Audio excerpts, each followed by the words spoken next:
I like games. And if you're watching this, chances are you probably do too. Now think for a second. Can you think of a game series that started off great, with awesome games? Everybody loved them, and now they don't make good games anymore. Yeah, I'm talking to you, Sonic Boom. While it's not as bad, the Castlevania series took a turn for the mediocre with mediocre games. They took a game like this to a game like this. This is very useful when confronted with While it's not the worst thing in the world, and heck, it might not even be bad, it's just not the same or faithful to the original Castlevania games. Not counting Simon's Quest. Today we got Super Castlevania 4. It's a game that's well received by many. I mean, come on. It's got the word super in it.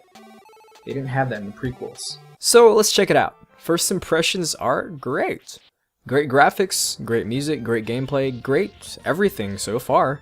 Best way to describe it is take the first Castlevania and square it. Or even cube it. This is supposed to be a retelling of the events that happened in the first Castlevania game, so it only fits better. While I wasn't born then, I can only imagine how cool it was for those kids back in 1991 to see Castlevania remade for the Super Nintendo. I'm sure it was the same for the Metroid and Zelda franchise. So the game is pretty simple. You play as Simon Belmont, and the entirety of the game has you traversing through Transylvania to defeat the evil Count Dracula. For reasons that I don't really know. What? The game didn't tell me what's happening? Cutscene? Oh, like this one? You watched all that? Your main weapon is Whip, which is a classic Castlevania staple and is very iconic at this point. You know, he would look really good in a Smash Brothers game.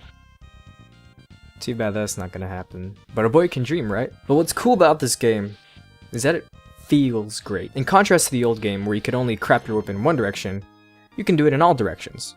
Plus, there is a weird delay which was present in the first game. The controls of Super Castlevania 4 make the game the masterpiece it is considered by many. Why is that? Well, for one, hitting things like candles and enemies feel great, and almost arcade-like. You can do other things with the whip like hook onto stuff to get to other platforms. You'll be doing it a lot, so it's basically your Swiss Army knife for the entire game. While you get to use secondary items, they're not as essential as they used to be. Speaking of which, when I first played Castlevania 4, I thought collecting hearts replenished Simon's health. But the hearts are actually ammo for your secondary weapons like your dagger, cross, or holy water. Yeah, I don't know why that is. Instead, you have to eat food, like chicken from walls, to replenish your health. Wait, huh, what? Chicken from walls? What? Oh no. Oh. There's a lot of different enemies in this game. Some are from the old Castlevania and are still just as annoying. You still have your skeletons, bats, poop monster, Medusa heads, horse heads! Oh come on, not the horses. What did they ever do to you? The bosses are great and unique too, like this two-headed dragon.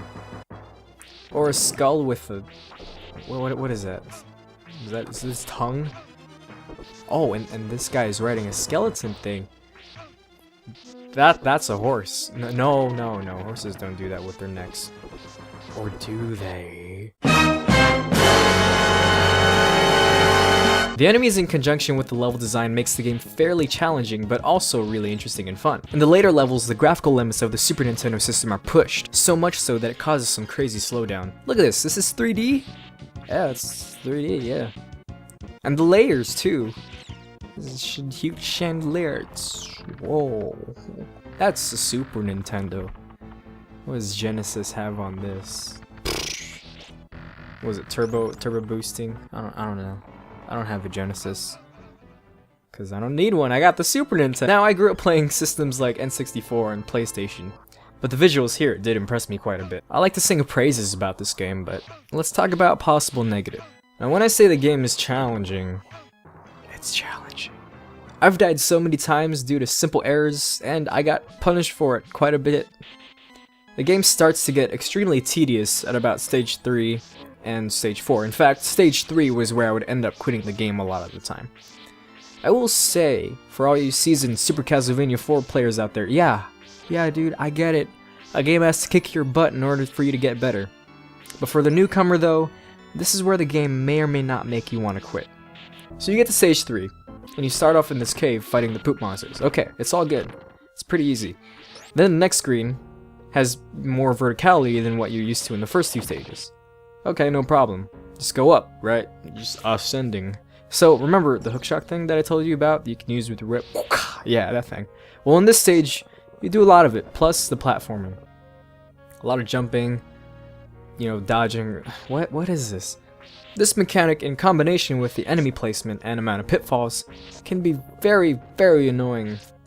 I say this because while it is easy to platform and easy to swing, those are easy tasks, you know, it can be easy to mess up due to the amount of platforming and swinging you have to do. There's only so much of that you can do perfectly until you mess up once in a while. There's a lot of places for human error in this stage, and you're punished greatly as a player for this error. Oh, but that's not so bad, it respawns you in the same screen. Yeah, but you only get 4 lives. You can't, like, collect any more lives, so, I don't know, can you? You tell me. And when you run out of lives, you start all the way back at the stupid doggone cave with the poopy guys. If you die on level 3-3 with no extra lives, you will have to do the same, what is it, 5 screens all over again, just to try out a chance at a boss. And trust me when I say, if you have never played this game, you will die a lot.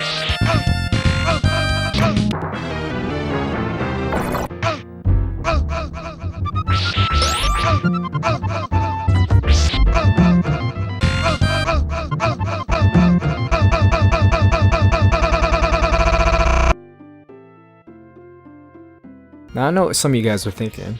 Oh, Jonny, you just suck. Well, yeah, I wouldn't put that past me. But I think many would agree with me in that the game should not punish you by going all the way back to the beginning of the stage because of a cheap death. Like I said, the platforming is easy to mess up. Think of it like this. It's like if you're in 3rd grade and your teacher makes you do multiplication questions orally, starting from easy crap like 1 times 1, you know, 1 times 2, and so on and so forth. But if you miss one, you have to start all over again until you get to like 12 times 12. Oh, you messed up on 6 times 6. You gotta start all over again. Or something. I don't know. That's what this level feels like. There's a difference between fair difficulty and difficulty that's shenanigans. How about give us more opportunities to gain more lives instead of before? How about making the level start at the same screen even if you get a game over? I don't know. What do I know? I'm just some kid with a dream to see him in Smash Brothers. Aside from all that though, it's really the only negative I can really come up with. After stage 3, it's all sails from there. Smooth sails, not the bad ones. Even though the game is difficult, I really enjoy it for the reasons I already stated. Maybe I just get mad because I'm not used to retro game difficulty that much yet. But there is no denying Super Castlevania 4 is a great title. My best guess is that games back in the early 8 and 16-bit era were difficult on purpose to lengthen the game. It's fun. It really is. It's got like a ton of levels and seemingly endless replay value. It's one of those games that is just fun to play. So yeah, it's good. It's great. Get it if you want it. I don't know. So out of all the games from the Castlevania series, I've played the original one on the NES, I've played Bloodlines on the Genesis, Super Castlevania 4, and Symphony of the Night on the PlayStation. And out of all those games, I always find myself coming back to this one. I don't know what it is. To me, it feels the most satisfying, and in my opinion, I think it is the best in the series. So if you haven't got the picture already, I definitely recommend this game. I think it's a really good game. So here's how you can get it. That's some information. Castlevania is just one of those games that helped inspire other games to be like it. I mean, it created the word Metroidvania, which is a genre, unofficial genre of games. Obviously, it took both Metroid and Castlevania, put it into one. Metroid's a good game though, but we'll save that for another day. Thanks for watching this episode of SirJonnyCake. Man, it's been forever since I made my last video.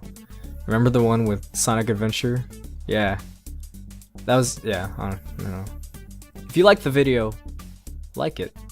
Subscribe as well to see more content similar to this video, and if you have played Super Castlevania 4, what do you think of it? And what is your favorite Castlevania game?